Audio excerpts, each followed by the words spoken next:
Rahul Mamkootathil MLA തുടർച്ചയായ 7-ാം ദിവസമാണ് ഒളിവിൽ തുടരുന്നത്. പാലക്കാട് നിന്നും കൊഴിഞ്ഞാമ്പാറ വഴിയാണ് രാഹുൽ കടന്നതെന്നാണ് പോലീസിന്റെ നിഗമനം. രാഹുലിനെ പിടികൂടാൻ വൈകുന്നതിൽ പോലീസിനെതിരെയും വിമർശനം ഉയരുകയാണ്.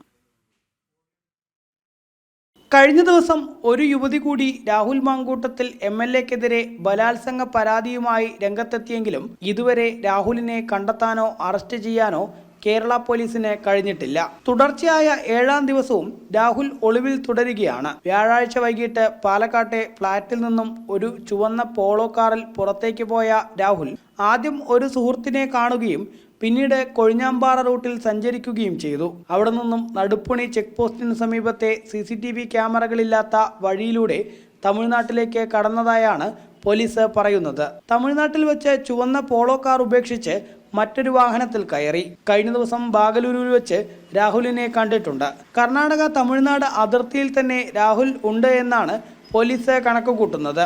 അതേസമയം ബംഗളൂരുവിൽ രാഹുലിന് ധാരാളം സുഹൃത്തുക്കൾ ഉള്ളതിനാൽ അവിടെയും പോലീസ് പരിശോധന നടത്തുന്നുണ്ട്. എന്നാൽ ഇത്രയും ദിവസമായിട്ടും രാഹുലിനെ പോലീസ് പിടികൂടാത്തത് ആഭ്യന്തര വകുപ്പിന്റെ നിർദ്ദേശപ്രകാരമാണെന്ന വിമർശനവും ഉയരുന്നുണ്ട്. സ്വർണ്ണക്കൊള്ളയും മുഖ്യമന്ത്രിക്ക് ED നോട്ടീസുമൊക്കെ ലഭിച്ച സാഹചര്യത്തിൽ രാഹുലിന്റെ അറസ്റ്റ് പരമാവധി നീട്ടിക്കൊണ്ടുപോവുകയാണ് സർക്കാർ എന്ന വിമർശനമാണ് പ്രധാനമായും ഉയരുന്നത്. കോടതി രാഹുലിന്റെ മുൻകൂർ ജാമ്യാപേക്ഷ വിശദമായ വാദം കേൾക്കുന്നതിന് മാറ്റിവെച്ച സാഹചര്യത്തിൽ അടുത്തെങ്കിലും പോലീസ് അറസ്റ്റിലേക്ക് കടക്കുമോ എന്നാണ് ഇനി അറിയേണ്ടത്. ജനം, പാലക്കാട്.